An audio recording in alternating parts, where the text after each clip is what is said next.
Eu sou Denise Amaral, psicóloga com especialização em suicidologia, com experiência de mais de 35 anos no trabalho em saúde pública, e queria hoje agradecer o convite que foi me feito para participar da CIPAT 36 da ETEC José Rocha Mendes. E a gente vai falar um pouco hoje sobre saúde mental no trabalho e o suicídio. E para a gente iniciar, vamos responder algumas perguntas que me foram feitas para a gente poder contextualizar um pouco tudo isso que diz respeito, né, à saúde mental do trabalhador,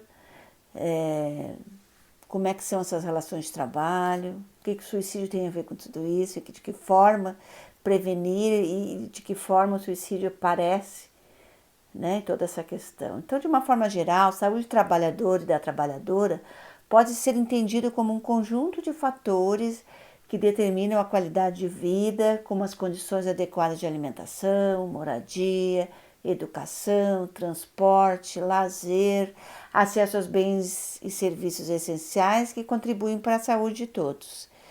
Também, como direito de todo trabalhador e trabalhadora, está a garantia de trabalho e um ambiente saudável que não gere adoecimento ou morte.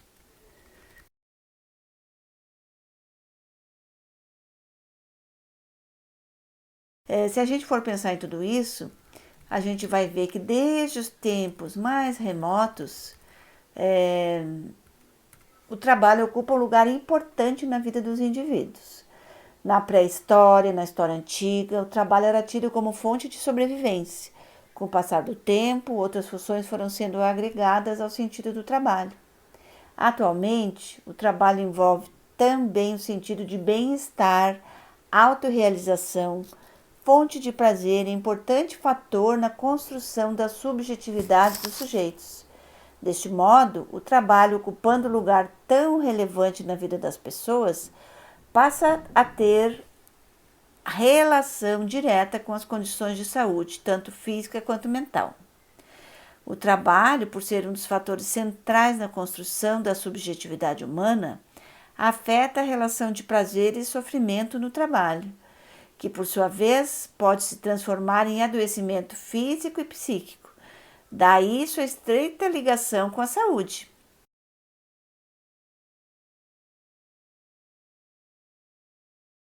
O trabalho ocupa posição central na sociedade e na vida dos indivíduos, pois desempenha função fundamental na construção de espaços públicos coletivos de convivência. O trabalho não é apenas a relação salarial ou de emprego. Segundo Dejurs, que é um estudioso que falou muito sobre sofrimento no trabalho, existe também uma remuneração social, na medida em que ele permite ao trabalhador sentir-se pertencente a grupos e lhe proporciona condições de possuir direitos sociais.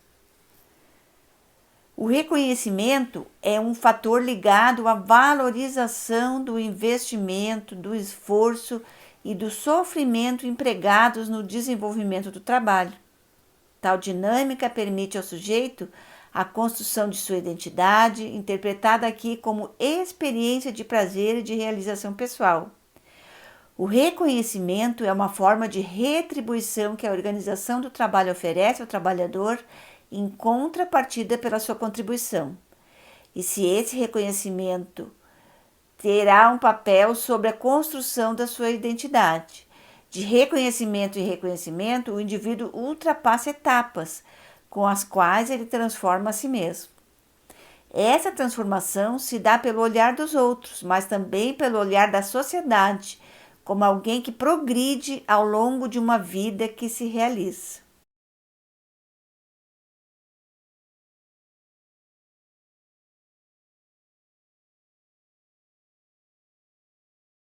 O mundo do trabalho contemporâneo é marcado por novos modelos de gestão, como uma influência muito grande do capital financeiro, que cria muitas vezes relações nos ambientes de trabalho, que serão marcadas por grande violência psicológica.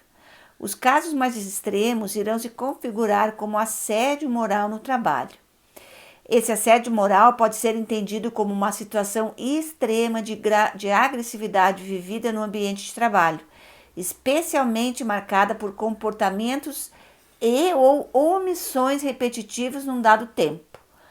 O trabalho influencia a saúde e o adoecimento dos trabalhadores e trabalhadoras, em primeiro lugar, pelas condições dos ambientes em que ele é realizado. Na realidade brasileira, é muito frequente encontrarmos agressões à saúde provocadas pelo ruído, pelo contato com substâncias químicas e com agentes biológicos, como bactérias e vírus. A saúde pode ser agredida também devido a problemas na relação entre trabalhadores e trabalhadoras com seus instrumentos de trabalho e pelas más condições ergonômicas e ambientais de forma geral. O trabalho nunca é neutro em relação à saúde e pode favorecer tanto a doença quanto a saúde.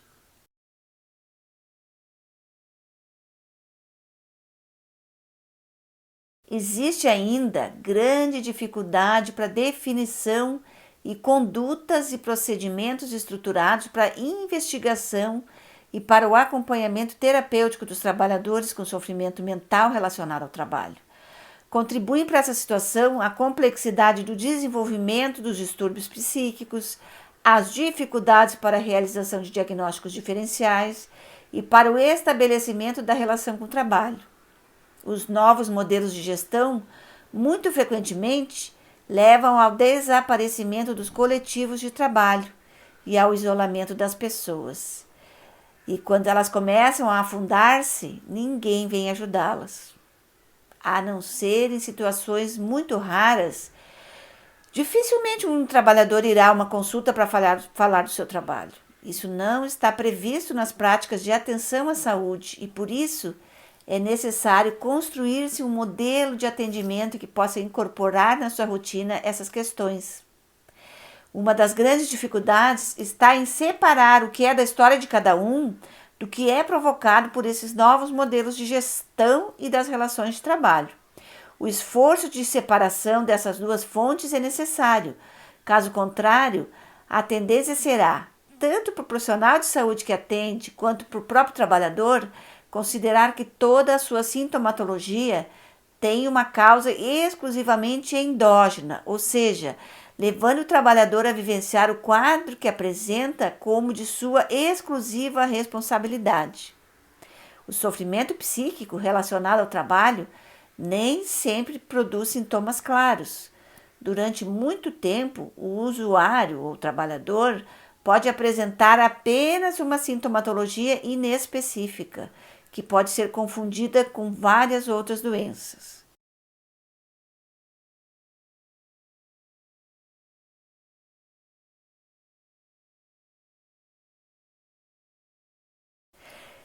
Essas manifestações são apresentadas dessas diferentes formas, que pode ser insônia, dor nas costas, uso regular de bebidas alcoólicas, de maconha ou de tranquilizantes.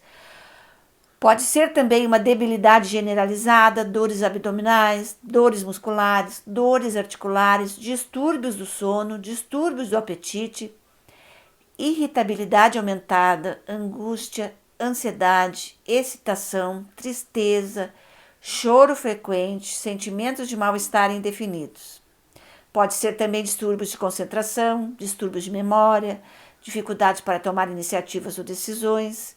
Pode haver modificação dos hábitos alimentares, pode haver comportamentos violentos e agressivos, pode haver isolamento social, dificuldade para cooperar, entre outras tantas coisas.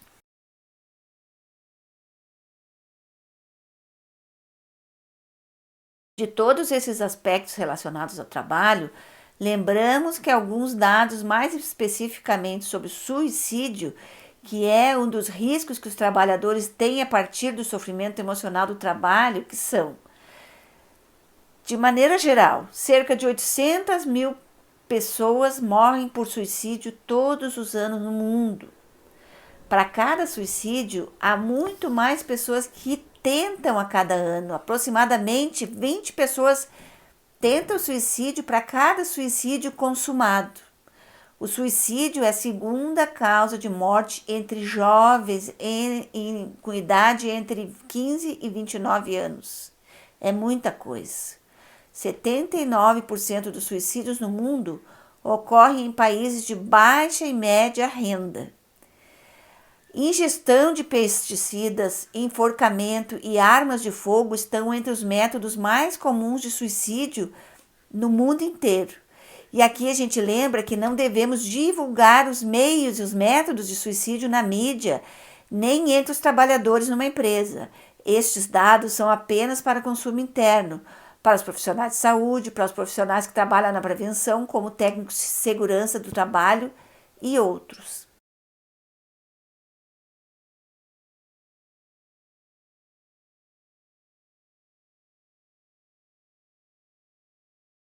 Profissionais que correm mais riscos de morrer por suicídio são profissionais de saúde e os profissionais de segurança, porque eles têm muito acesso e fácil acesso aos meios de suicídios e também devido a muita pressão que sofrem no seu dia a dia de trabalho, né? Altas horas de trabalho, a pressão por um bom desempenho, pela qualidade do seu trabalho, mas professores também têm alto índice de afastamento do trabalho por sofrimento emocional.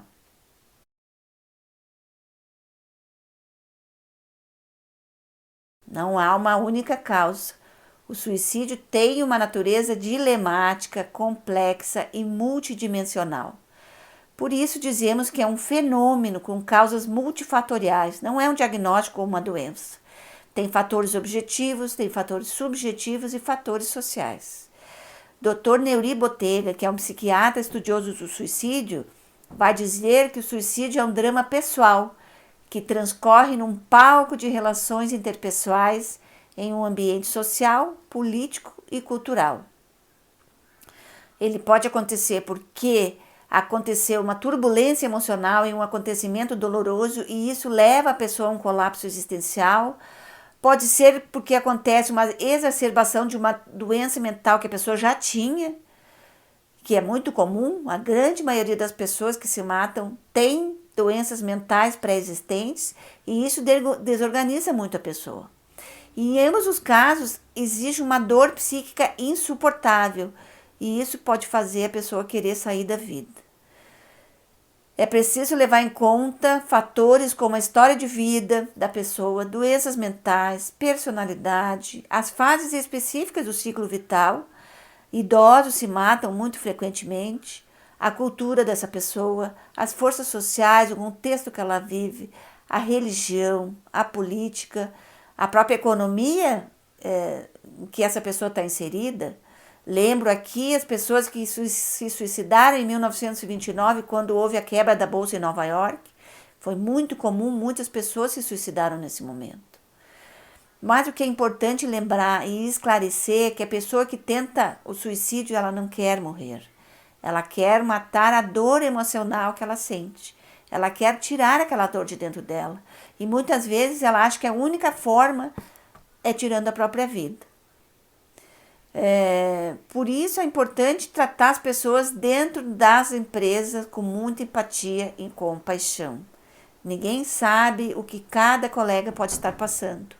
Não é possível medir a dor de ninguém, cada um sabe da sua dor.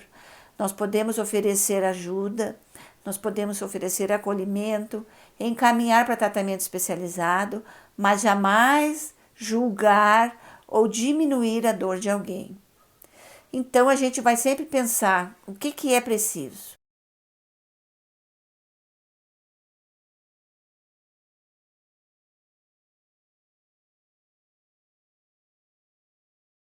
No atendimento, o que tem efeito terapêutico imediato é o trabalhador saber que ele não está mais solitário nessa situação. Além disso, é importante frisar que os sintomas e o sofrimento dele podem ter relação com o trabalho. Trata-se de fazer uma escuta compreensiva. Como a maior parte dessas patologias são, na verdade, patologias do isolamento e da solidão. É necessário tirar o trabalhador o mais rapidamente possível dessa situação de isolamento. pedir ajuda da família, falar com as pessoas que estão próximas.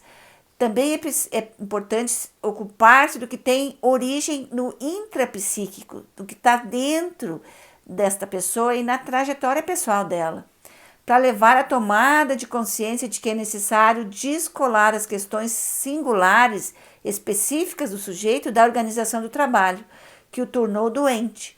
Isso precisa ser feito com algum tipo de acompanhamento psicoterapêutico, individual, em grupo, e orientação, inclusive para as chefias e para os colegas. É indispensável acompanhar os trabalhadores e trabalhadoras até que se estabilizem, para que seja possível reavaliar a situação vivida e assim tornar impossíveis novos rumos no mundo do trabalho destes trabalhadores. Eu agradeço demais o convite feito, estou à disposição, espero ter ajudado a todos os alunos e todas as pessoas participantes deste evento. Muito obrigada. Olá pessoal, tudo bem? Aqui quem está falando é Fábio Grandão.